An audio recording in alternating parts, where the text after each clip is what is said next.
Pai querido, muito obrigado porque temos o Teu livro sagrado em nossas mãos e agora nós queremos estudá-lo.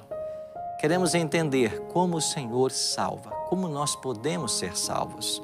Por isso, bom Pai, que o mesmo Espírito Santo que inspirou os apóstolos e profetas a escreverem esse livro esteja conosco agora, nesta manhã, para compreendermos a Tua vontade para a nossa vida e para termos respostas a respeito de como podemos ser salvos. É a nossa oração, em nome de Jesus. Amém. Eu queria começar o estudo de hoje levando você para um texto extraordinário do apóstolo Paulo. Efésios capítulo 2. Pode pegar a sua Bíblia? Efésios capítulo 2 é o primeiro texto que eu queria ler com vocês. E por que começar com Efésios? Porque se a Bíblia pudesse ser zipada e nos sobrasse apenas esse texto que eu vou ler hoje, alguns versos de Efésios 2, nós teríamos toda a informação necessária para sabermos como Deus salva.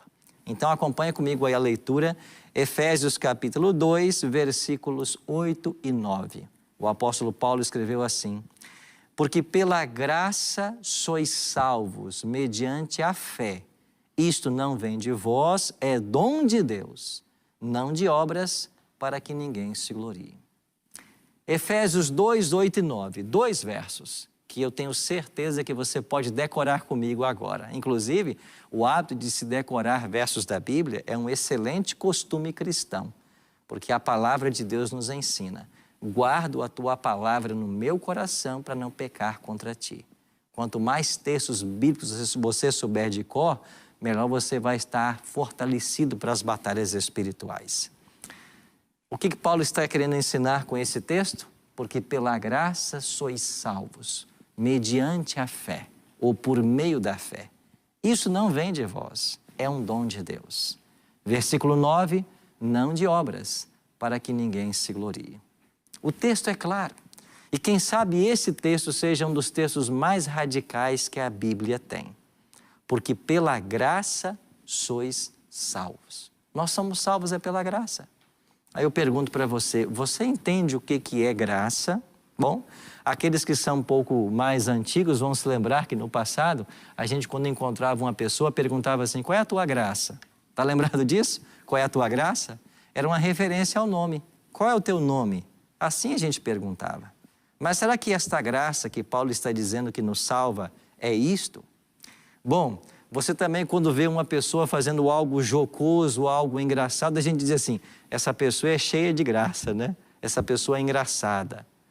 Bom, a palavra graça, ela na língua portuguesa tem várias conotações. Mas o que é graça na Bíblia? O que é graça para o apóstolo Paulo? Essa graça que nos salva. Para Paulo, a graça é o amor de Deus em ação. Graça é Deus lançar por terra aquilo que o homem faz e fazer por ele aquilo que ele não pode fazer. É por isso que nós somos salvos, é pela graça.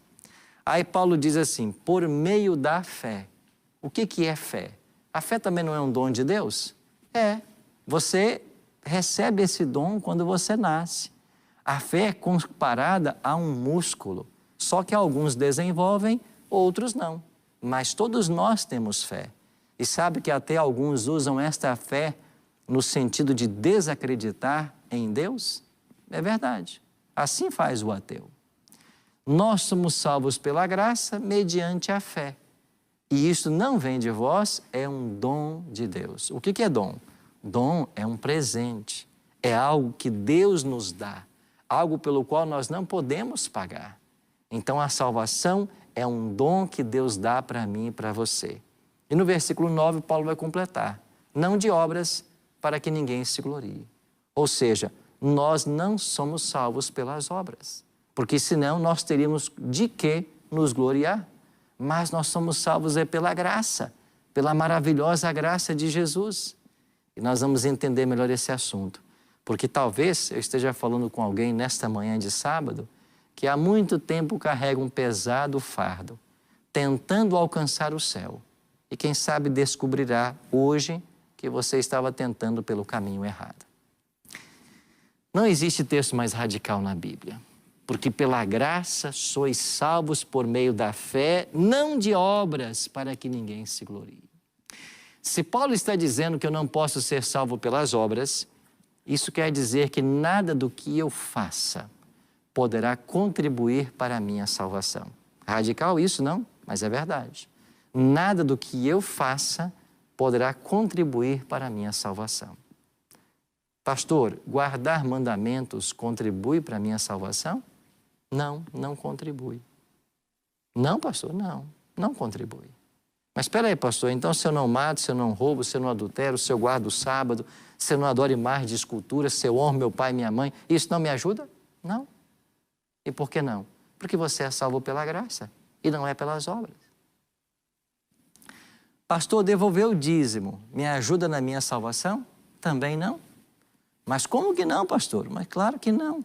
Se você é salvo pela graça, as obras não podem te salvar. Então você pode ser o maior dizimista ou a pessoa mais fiel na devolução dos dízimos e das ofertas, mas esse hábito não vai contribuir para a sua salvação. Mas espera aí, pastor, eu sou uma pessoa que amo a igreja. Eu não perco um único culto, todos os cultos eu estou na igreja. Eu sou um missionário, eu já levei 15 almas, 20 almas, 40 almas ao batismo. Eu tenho trabalhado por outras pessoas para que a graça de Deus alcance outras pessoas. E isso não me ajuda na minha salvação? Não, não ajuda. Porque se você pudesse fazer alguma coisa que ajudasse você na sua salvação, a salvação não seria pela graça, como o apóstolo Paulo está ensinando, e seria então pelas obras. Mas o apóstolo foi claro em dizer que nós não somos salvos pelas obras, nós somos salvos é pela graça. Então compreenda uma coisa, meu querido amigo, minha querida amiga, com todo o carinho que você merece. Nada do que você faça pode contribuir para a sua salvação. Porque você não é salvo pelas obras, você é salvo pela graça. Talvez você ficou um pouco confuso agora. Mas Cristo, Ele contou uma história e viveu outra que talvez possa nos ajudar na compreensão desse assunto. E eu queria convidar você agora para irmos lá para o Evangelho de Lucas, no capítulo 18, e eu queria ler com você uma das parábolas contadas por Jesus que vai ilustrar exatamente o que Paulo está querendo dizer. Aqui em Lucas capítulo 18, a partir do versículo 9, eu tenho a parábola do fariseu e do publicano. Parábola essa que você já conhece muito bem. Preste atenção no que Jesus contou nessa parábola. Propôs também esta parábola, eu estou lendo Lucas capítulo 18, versículo 9. Propôs também esta parábola a alguns que confiavam em si mesmos por se considerarem justos e desprezavam os outros. Então, para quem? Quem foi o auditório da parábola contada por Jesus do fariseu e do publicano? Pessoas que confiavam em si mesmas para serem justas, para serem salvas. Então, para estes, Jesus disse assim: 2 homens subiram ao templo com o propósito de orar, um fariseu e o outro publicano. O fariseu, posto em pé, orava de si mesmo desta forma: ó Deus, graças te dou, porque não sou como os demais homens, roubadores, injustos, adúlteros, nem ainda como esse publicano que o senhor está vendo aí. Jejuo 2 vezes por semana, dou o dízimo de tudo quanto tenho. É assim que ele orava. Jesus continua a história e introduz agora um segundo personagem. Quem? O publicano. Versículo 13. O publicano, estando em pé, longe, não ousava nem ainda levantar os olhos aos céus, mas batia no peito dizendo: ó Deus, sê propício a mim, pecador. Então, 2 atitudes opostas. Aí Jesus termina a história no versículo 14.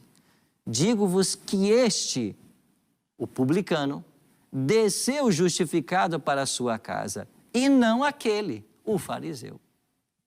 Então Jesus contou uma história interessantíssima.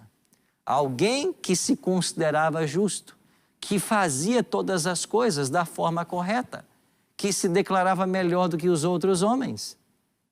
E esse fariseu estava sendo sincero em sua oração.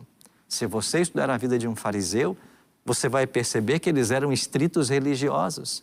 Ele diz ali no texto: eu dou o dízimo de tudo que tenho. E era verdade. Se você fosse um fariseu nos dias atuais e tivesse no fundo do quintal um pé de alface, e se ele desse 10 folhas, o fariseu arrancava uma para devolver de dízimo. O próprio Cristo falou deles, de que eles dizimavam até o endre e o cominho. Você sabe que endre e cominho são especiarias. E essas especiarias, por minúsculas que fossem, eram separadas e dizimadas. Esse fariseu também foi sincero quando disse que ele jejuava 2 vezes por semana. E todas as terças e quintas eles tinham esse hábito de jejuar. Ou seja, ele fazia tudo o que a religião pedia. Ele se considerava melhor do que os outros, inclusive desse publicano que aí estava. Agora, quando Jesus introduz o segundo personagem, o publicano, ele vai dizer assim: esse nem tinha coragem de levantar os olhos aos céus, esse nem se aproximava. Ele ficava de longe e ele dizia apenas uma coisa, batendo no peito: ó Deus, sê propício a mim, pecador. Ele apenas reconheceu sua pecaminosidade. E para a surpresa de todos, quem disse Jesus que desceu justificado do templo? Ele disse que quem desceu justificado foi o publicano e não o fariseu. Então essa história ensina para mim e para você de que não são as coisas que nós praticamos, as coisas que fazemos que nos levam à salvação. Porque você não pode fazer nada para ser salvo, porque salvação finalmente não é pelas obras, é pela graça. Radical isso, não. Mas Jesus não apenas contou uma parábola sobre isso, mas ele viveu uma outra história para ilustrar essa mesma verdade. E eu queria convidar você a gente voltar agora 2000 anos na história. Voltarmos lá para uma sexta-feira, às 9 da manhã. Nós vamos juntos até o Calvário. E ali no Gólgota, 3 cruzes estão sendo levantadas. 2 ladrões de cada lado e Jesus crucificado ao centro. A princípio, os evangelistas, Mateus, Marcos e Lucas, dizem que os 2 ladrões estavam a princípio injuriando a Cristo. E no texto de Lucas, que eu queria ler com você, um deles começa a fazer um apelo para Jesus. Você pode olhar para mim aqui, junto comigo, em Lucas. Vem aqui agora, Lucas, para o capítulo 23 e no versículo 39. Lucas 23, 39. Os 2 malfeitores. Um dos malfeitores crucificado blasfemava contra ele, dizendo: não és tu o Cristo? Você não é o Filho de Deus? Você não se diz o Cristo? Salva-te a ti mesmo e a nós também. Então, esta era a atitude de um dos ladrões. Agora, o outro, versículo 40, Lucas 23, 40. Respondendo-lhe, porém, o outro repreendeu, dizendo: nem ao menos temes a Deus, estando sob igual sentença? Nós, na verdade, com justiça, porque recebemos o castigo que os nossos atos merecem, mas este nenhum mal fez. E acrescentou: Jesus, lembra-te de mim quando vieres em teu reino. Jesus lhe respondeu: em verdade te digo que hoje estarás comigo no paraíso. Eu não vou me deter aqui nesse último verso, que é muito complicado, né, para muitas pessoas, mas é claro que Jesus estava dizendo para o ladrão que naquele mesmo momento ele fazia uma promessa, que um dia aquele ladrão estaria com ele no paraíso, que ele seria salvo. Agora perceba você, esse ladrão estava nos seus últimos momentos de vida. E em algum momento ele também injuriava a Cristo, diz o outro evangelho. Mas ele começou a olhar para o porte de Jesus. Ele começou a perceber como Jesus tratava as pessoas, como Jesus não se irava contra as pessoas, como Jesus demonstrava amor no olhar, na voz, na sua compostura. Ele viu quando Jesus estava sendo crucificado. E enquanto Cristo estava sendo traspassado pelos cravos, nas mãos e nos pés, Jesus orava: Pai, perdoa-lhes, porque eles não sabem o que fazem. Esta foi a oração de Jesus enquanto estava sendo crucificado. Já pendente na cruz, as pessoas que por ali passavam e meneavam a cabeça, criticando, dizendo: ele não disse ser o Cristo. Mas ele está aí na cruz agora. Se tu és o Cristo, desce da cruz para que creiamos. E Jesus não respondeu nenhuma palavra, não censurou, apenas orava: Pai, perdoa-lhes, eles não sabem o que fazem. Ao pé da cruz aí, Jesus viu sua mãe, Maria, e antes de partir, preocupou-se com um lar para ela e disse para João: João, eis aí teu filho. Ou disse para João: João, eis aí tua mãe. E para Maria, disse: Maria, eis aí teu filho. O único dos apóstolos que ficou ao pé da cruz. Ou seja, cuidem um do outro até que eu volte. O ladrão foi percebendo isto. O ladrão percebeu a atitude de Cristo. E num momento, o seu coração foi tocado pelo Espírito. Esse amor manifestado por esse homem do Calvário começou a transformar a sua vida. E ele arrancou do coração a expressão que Deus anseia ouvir de cada ser humano hoje: Senhor, quando vieres em teu reino, não te esqueças de mim. O Senhor pode me salvar quando o Senhor voltar? E estas palavras caídas ao ouvido de Cristo foram as palavras mais belas que Jesus poderia ter ouvido. Isso trouxe muita alegria ao coração dele no momento de tanto sofrimento. Por quê? Porque ele viera ao mundo com a missão de buscar e salvar o que se havia perdido.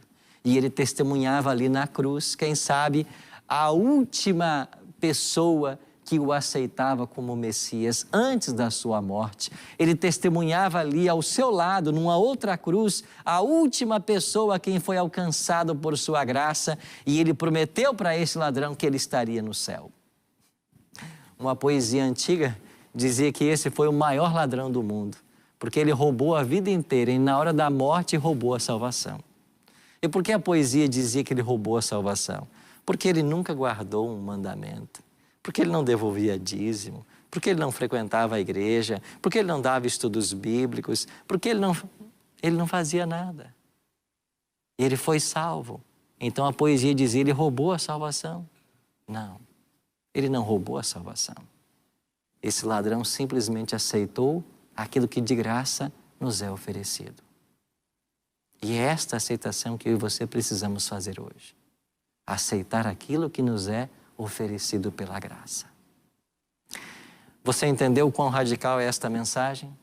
Nada do que você faça contribui para a sua salvação. Pastor, quer dizer então que eu tenho acreditado até hoje que eu tenho que guardar os 10 mandamentos, inclusive o sábado, para ser salvo, e não adianta fazer essas coisas para ser salvo? Não, não adianta. Pastor, eu tenho separado o meu dízimo todos os meses com toda dedicação. E o senhor sabe que nós estamos num momento de crise, não é fácil. A gente tem que ter muita fé em Deus para continuar sendo fiel, dizimista e ofertante. Quer dizer que isso não contribui para a minha salvação? Não, não contribui. Pastor, eu tenho dedicado minha vida muitas noites para dar estudos bíblicos. Eu trabalho o dia inteiro, à noite vou dar estudos bíblicos. Levei várias pessoas ao batismo. Quer dizer que nada disso me ajuda na salvação? Não, não ajuda. Porque se ajudasse, a salvação seria pelas obras. E Paulo, em Efésios 2:9, foi claro: não de obras, para que ninguém se glorie. Mas espera aí, pastor. Então quer dizer que tudo que eu acreditei a vida inteira pode estar errado? E o que eu faço agora? Eu vou dizer o que você faz. Você pode voltar comigo por um instante para Efésios capítulo 2 e eu vou tentar acalmar o seu coração. Efésios capítulo 2, eu li os versículos 8 e 9. Mas eu queria ler mais um só. E concluir o raciocínio do apóstolo Paulo. Efésios 2:10 diz assim. Efésios 2:10. Porque somos feituras dele, criados em Cristo Jesus para boas obras, as quais Deus de antemão preparou para que nós andássemos nelas. Mas espera aí, pastor, quer dizer então que parece que Paulo está desfazendo tudo o que ele falou? Quer dizer que nós somos criados para boas obras, para que nós andássemos nela? Isso mesmo, você foi criado para a prática das boas obras, para que nós andemos nelas, mas elas não interferem na sua salvação. Primeiro você é salvo, e uma vez que você é salvo pela graça, você naturalmente vai praticar as boas obras. Você entendeu? A questão de entender como Deus salva, usando um adágio popular, um ditado popular, é o seguinte: nunca coloque o carro na frente dos bois. Você não guarda os mandamentos, você não devolve dízimo, não frequenta igreja, não faz trabalho missionário para ser salvo. Você faz essas coisas porque você foi salvo. E é a salvação que você recebeu pela graça em Cristo que vai levar você à prática destas boas obras. Então, tudo que a Bíblia nos orienta a fazer tem o seu lugar. Guardar os mandamentos tem o seu lugar. Devolver dízimo tem o seu lugar. Frequentar a igreja, fazer trabalho missionário, tudo isso tem o seu lugar, mas não contribui para a sua salvação. E quem faz essas coisas sem ter um real encontro com Cristo, está tentando salvação pelas obras. Mas aquele que faz essas coisas porque é um apaixonado por Cristo, porque foi salvo pela graça dele, está cumprindo o ensinamento bíblico de que nós somos salvos pela graça e criados para as boas obras. Você entendeu? Entendeu agora? Então, tudo que nós fazemos na vida cristã tem que ser fruto de um relacionamento com Cristo. Ele me salva para que eu obedeça. Eu não obedeço para ser salvo. E pode ser que eu esteja falando nesta manhã para alguns amigos que têm titubeado entre a obediência à lei de Deus, a obediência ao sábado, a fidelidade nos dízimos, o envolvimento na igreja, no trabalho, na missão. Tudo isso tem que acontecer, mas essas coisas, elas têm que ser resultado de um relacionamento que você mantém com a pessoa de Jesus. Então, se você não tem Cristo no seu coração, se você não se relaciona com Ele, se você não permite que Ele seja a videira e você o ramo, mesmo que você consiga fazer algumas dessas coisas, não terão valor. Agora, se você está ligado à videira que é Cristo, naturalmente, você vai produzir bons frutos. E deixa eu falar para você uma coisa com todo o carinho que você merece. Se você não é uma pessoa fiel, obediente àquilo que Deus tem orientado em sua palavra, e se diz salvo por Cristo, eu acho que você tem que repensar a sua religião. Porque quando nós somos salvos por Cristo, o resultado natural é a prática das boas obras, é a obediência. Então você não obedece para ser salvo, você é salvo para obedecer. Então agora eu queria falar para dois públicos. O primeiro, quem sabe você é um cristão que tem a vida inteira guardado a lei, cumprido os requisitos da Bíblia, tentando ser salvo. Você está no caminho errado. Nós temos que ir a Cristo. A nossa batalha é para permanecer na presença dEle. E eu queria falar para um outro público que tem rechaçado a lei de Deus, tem ignorado os reclames da Bíblia, pregando uma graça barata. Eu sou salvo pela graça e isso que importa. Não. O Evangelho de Cristo é equilibrado e ele é pleno. Eu vou a Cristo, reconhecendo que sou pecador, como fez o publicano. E ele me alcança por sua graça, como fez com o ladrão na cruz, sem que eu tivesse feito nada. E ele me salva.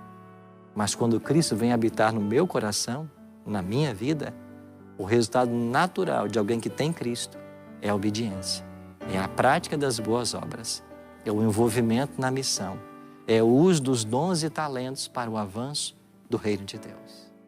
Você entendeu? Eu queria concluir respondendo uma pergunta.